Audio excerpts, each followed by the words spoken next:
So I'm about to read you Chapter 2, called An Alien Overview. So here we go, Chapter 2 from the new book called The Commander X Files, Identifying the Real Commander X, Alien Hunter.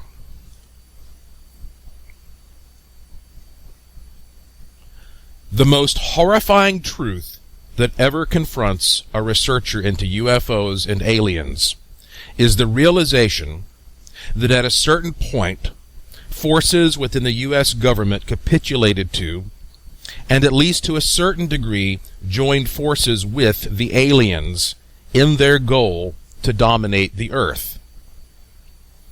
If you have read my earlier works, particularly The Ultimate Deception, then you know that the history of the collaboration of the reptilian gray aliens, which apparently hail from Zeta Reticuli 1 and 2, Orion, and other stellar locations, and the secret government dates back as far as 1933, although information on this early period is somewhat scanty. Why do the gray aliens seem to be in reptilian form? What dictated this form of evolution which is so different than humankind, the highest form of intelligence which is indigenous to this planet? Well, we can only speculate on this matter, but the well-known UFO and paranormal researcher Brad Steiger has commented, quote, "In the late 1960s, I presented my hypothesis that the reason why the most frequently reported UFO-nauts resemble reptilian or amphibian humanoids may be because that is exactly what they are, highly evolved members of a serpentine or semi-aquatic species. A provocative theory is that the dinosaurs did not really vanish. They evolved into a humanoid creature that eventually ran its course or was destroyed in an Atlantis-type catastrophe," end quote.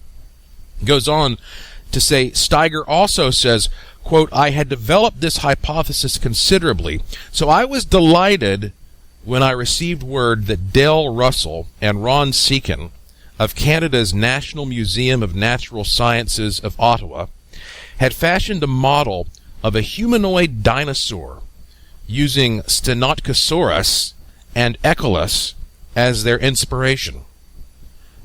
Stenotchosaurus, according to Russell, had a rather large brain and eyes with overlapping visual fields. The 90-pound dinosaur also walked on 2 legs, and it appears to have had a particularly opposable thumb on its 3-clawed hand. The result of such scientific speculation was an astonishingly human-like creature that Russell terms a dinosauroid. Dinosauroid. Says the creature stands 4.5 feet tall, has a large domed head, green skin, and yellow reptilian eyes. It should probably have had ears, Russell conceded, but the effect would have made it appear too human. As it is, the dinosaur on display at Canada's National Museum of Natural Sciences almost exactly fits the descriptions of UFO-nauts provided by thousands of men and women throughout the planet who have reported close encounters," end quote. In all probability, the reptilian and gray races have been residents on Earth for many centuries, and some of these beings may in fact be native to Earth. It is not outside the realm of possibility that the Greys are the original inhabitants of Earth, and we humans are descendants of space-wandering Nordic extraterrestrials. But that is information to delve into some other time.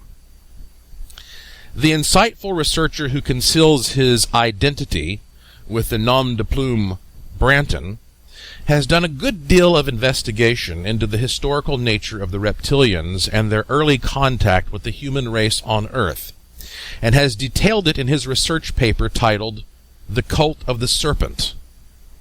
Remember that the gray aliens commonly described in UFO abduction cases are one race classified within the Reptilians, which Branton describes.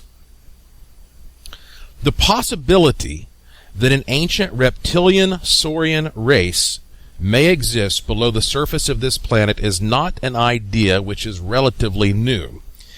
This infernal yet physical race has been referred to in spiritual and historical records which date back to the beginning of time. Ancient Hebrew history, for instance, records that our human ancestors were not the only intelligent free will beings who inhabited the ancient world. Genesis chapter 3 refers to the serpent, that's in quotes, which according to many ancient Hebrew scholars was identified with a hominid or biped reptilian being. The ancient Hebrew word for serpent is nakash, which according to Strong's Comprehensive and other biblical concordances contained in itself the meanings reptile, enchantment, hissing, whisper, diligently observe, learn by experience, incantation, snake, etc., all of which may be descriptive of the serpent sauroid race which we have been referring to. The original Nakash was not actually a, quote, snake, as most people believe, but actually an extremely intelligent, cunning creature, possessed with the ability to speak and reason. It also stood upright, as we've said, as did many of its descendants, the small saurian predators, which ambled about on two legs. Many of these reptilian creatures retained their bipedal form, while others mutated via natural selection, adaptation, and atrophication into the other saurian species. These infernally empowered beings, who once roamed the surface of the planet and preyed on humanity, were later forced to go underground and make their abode in the subterranean networks which honeycomb the subcrust of the earth. From these nether regions they have for thousands of years been carrying out their ancient and secret warfare against God and the souls of men whom they hate intensely. Some years ago, a lady by the name of Robin Collins wrote an article referring to this serpent race and its influence upon the human race throughout history. Collins was of the opinion that, as these creatures alleged, the serpent race, quote, created man and planted him on this planet. All indications, however, strongly point to the fact that this is just one of many propagandist lies which this infernal race propagates. If these alien deceivers can convince man that they created us, and therefore they are our, quote, creator gods, so to speak, then we will all be more likely to bow down and submit to these vermin in worshipful adoration. Such revelations and propaganda often come through trance mediums who claim to channel these alien beings. On a few occasions, these alien creatures have spewed forth such propaganda directly to abductees during UFO encounters. Now, since their race has long since lost any concept of righteousness or moral integrity, they will not think twice about using deception or whatever means at their disposal in order to advance their overall control of all things. Deception is, and has been for thousands of years, second nature to them, and therefore any statement made by them should be considered in light of this fact. Although the alien physiognomy has been treated of extensively in my work and in that of other researchers, some readers might appreciate a comprehensive rundown on the subject. John H. Andrews, in The Extraterrestrials and Their Reality, provides a good thumbnail estimation of the gray aliens. The occupants of the UFOs, which we call flying saucers, are sometimes called EBEs, for extraterrestrial biological entities. They are normally 3 to 5 feet tall. Their slender bodies, extra large heads, long arms, claw-like hands, and big eyes give them the appearance of being an oversized human fetus. These little people are usually seen wearing tight-fitting, metallic, one-piece suits to keep their body temperature from overheating. Each suit is completely one color, but different colored suits have been observed. Sometimes these suits are equipped with a breathing and or air conditioning apparatus. One abductee estimated the temperature of these beings' hands to be 115 degrees Fahrenheit. These little people are quick-moving and of light weight like birds, yet are quite strong. This suggests they have a very high metabolic rate, and perhaps a limited lifespan of 15 years or less. Autopsy reports of some of these alien beings revealed some very frightening information.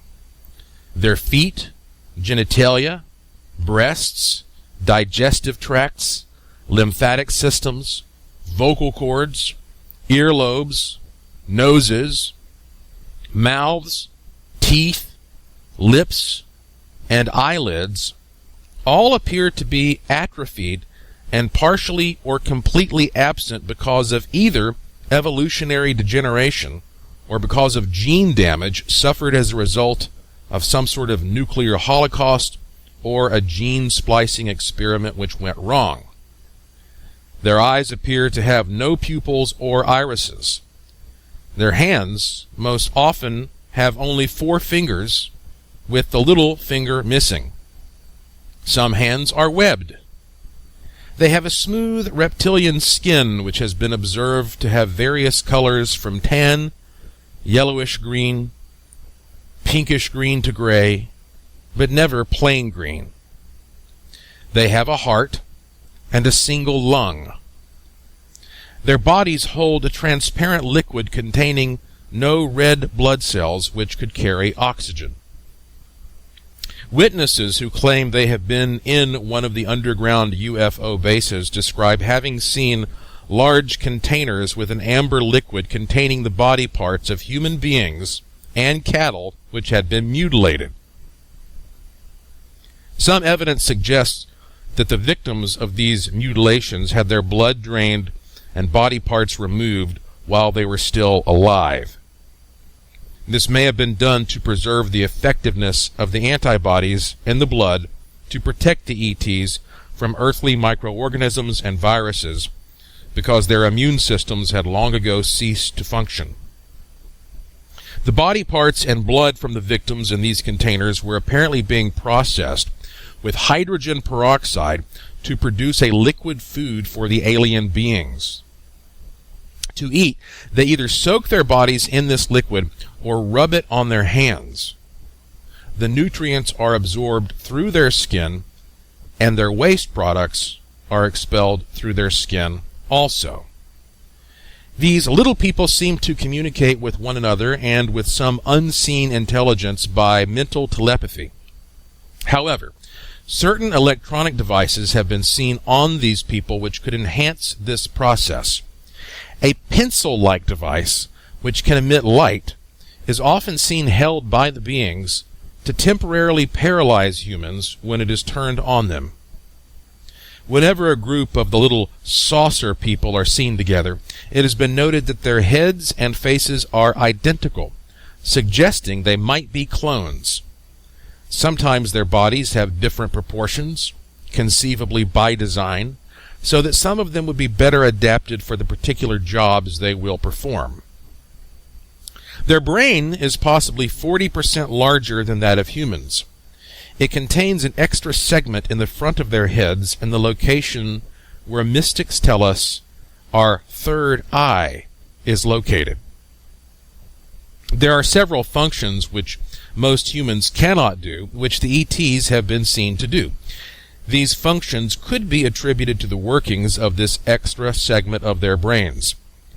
They can levitate themselves and other objects. They are able to partially dematerialize themselves and other beings and objects so they can float through solid walls. Reports indicate that this power may be limited. Some ETs have been held captive within deep underground installations. Electromagnetic shielding around these cells could also have helped contain these people. They can bend light rays around themselves with their minds so as to render themselves invisible. The only thing in nature we can think of which can noticeably bend light rays is a giant mass like our sun, and even it doesn't do nearly as good a job as do the ETs. They can also send a light beam to some finite point in space and then retract it or extend it at will. Now, this special beam could be made for capturing and transporting abductees, both animals and people. They can also illuminate the inside of a totally enclosed structure through the solid walls. These small ET people only have a small aura around themselves when compared to the auras of human beings. This fact generates some interest, awe, and even respect in the ET community for human beings. In dealing with the ETs, we should exploit this fact as much as possible. Their minimal auras strongly suggest that they are only manufactured biological robots who have a soul and or spirit more like that of a lizard or other small animal. No wonder most of them have little compassion for humans. Only a very few of these creatures show any signs of having any great degree of intelligence over and above that required for accomplishing their assigned tasks. Many of them seem mean and irritable. Others are just plain malevolent and could be quite dangerous to humans. That's the end of that chapter. Wow. How would you like to meet one of those guys in person?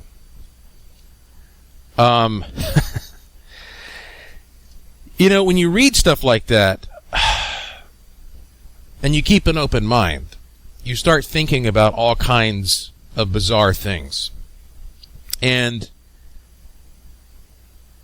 even though this was kind of stated in that chapter, I mean, let me just throw an idea out there. I mean, what if, indeed, when the dinosaurs went extinct, however that actually happened millions of years ago, not all of their descendants went extinct. Maybe the most advanced ones actually did hide underground, away from whatever destruction or conditions took out the dinosaurs. And those continued to evolve into more humanoid, advanced beings over millions of years, which would explain the larger brains, perhaps, and the ability to do extraordinary things. And at some point, thousands of years ago, some other aliens came to this planet that looked more like you and I do. They came here, and they got a hold of some of the mammals, some of the ape-like creatures, played with their genetics to make humans in their image. Maybe as slaves, who knows what. And so here you have these humans that are, again, mammalian in nature, and they're told, listen, guys, there are also these creepy reptilian beings that live under the ground, and they're sneaky, they mean you harm. Stay away from them. And then gradually, these little creepy reptilians come up, and they start trying to interfere with humans. Kind of reminds you of the story from the Garden of Eden, doesn't it? When the serpent-like being is coming out there and tempting Eve. And then when the aliens that sort of seeded us, the god or the gods, saw what was going on, the gods became angry and punished those reptilians, banished them to go back underground. And throughout the course of human history, people who have come into contact with them, they talk about these creepy creatures they call demons that live under the ground in a place called hell. And that this battle has continued to ensue. Look, I'm not telling you that that's what I believe. I just see some very interesting parallels in, say, the biblical account of things and what I just read to you in this book.